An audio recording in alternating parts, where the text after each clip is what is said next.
गडचिरोली जिल्ह्यात आता प्रशासन विरुद्ध शेतकरी असा थेट संघर्ष पेटण्याची चिन्हे दिसू लागली आहेत। या संघर्षामागचं कारण ठरले गडचिरोलीत उभारले जाणाऱ्या महत्त्वाकांक्षी विमानतळ प्रकल्पासाठी सुरू असलेलं भूसंपादन। मित्रांनो, गेल्या काही दिवसांपासून राज्यातील अनेक मोठ्या प्रकल्पांना शेतकऱ्यांकडून तीव्र विरोध होताना दिसतोय आणि आता गडचिरोलीतही तसंच चित्र निर्माण झाले। एकीकडे विकासाच्या नावाखाली विमानतळ प्रकल्पामुळे गडचिरोलीची ओळख बदलणार असल्याचा दावा केला जातोय, तर दुसरीकडे शेतकरी मात्र संतप्त झाले आहेत। प्राण देऊ पण जमीन देणार नाही असा आक्रमक इशारा भूमिपुत्राने प्रशासनाला दिलाय।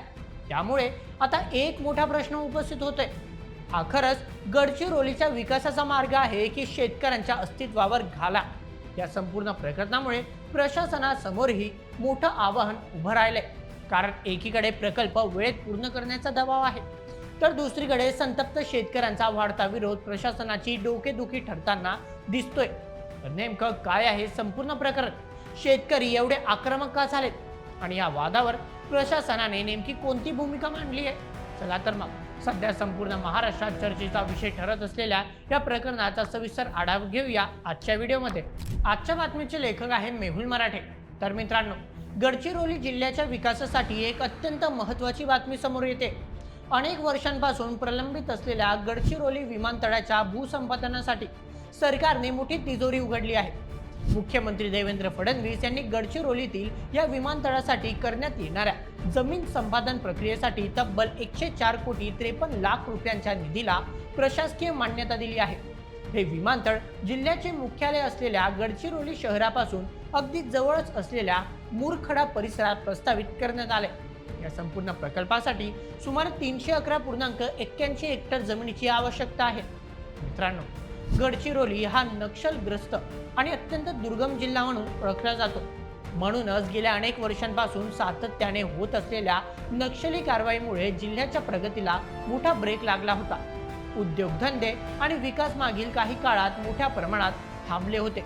मात्र प्रशासनातून राबवण्यात आलेल्या नक्षल विरोधी कारवाईनंतर आता परिस्थिती काही प्रमाणात सुधारली गेली आहे। म्हणून अशा ठिकाणी विमानतळ विकसित झाल्यास जिल्ह्याच्या सर्वांगीण प्रगतीला एक मोठा फायदा मिळण्याची शक्यता आहे, कारण यामुळे स्थानिक उद्योगांना चालना मिळेल। नक्षल विरोधी कारवायांसाठी आणि आपत्कालीन मदतीसाठी हवाई मार्ग उपलब्ध होईल। सोबतच गडचिरोली जिल्ह्यातील दुर्गम भाग थेट राजधानी मुंबईशी जोडला जाईल।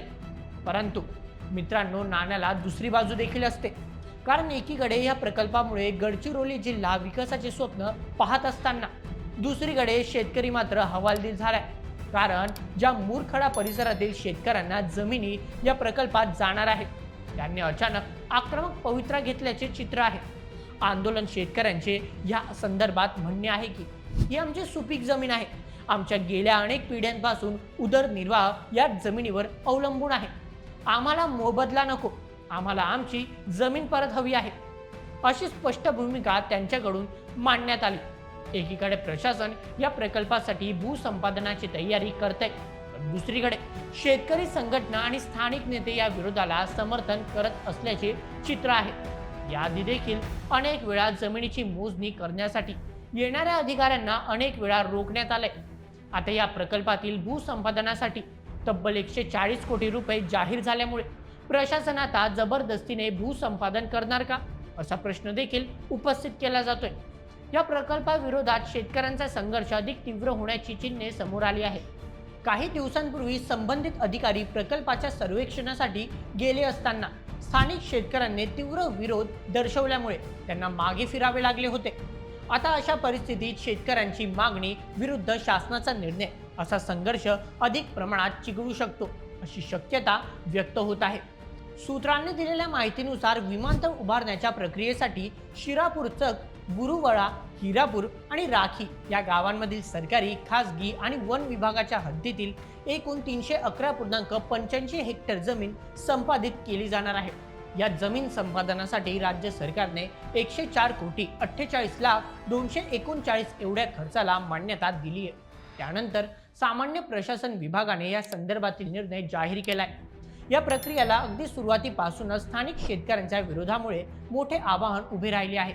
म्हणूनच भूसंपादन प्रक्रिया थांबल्यामुळे प्रकल्पाला पुन्हा एकदा मोठा अडथळा निर्माण झालाय. आता या संपूर्ण प्रकरणात गडचिरोलीचे जिल्हाधिकारी कोणती भूमिका मांडतात हे पाहणे देखील तितकेच महत्त्वाचे ठरणार आहे.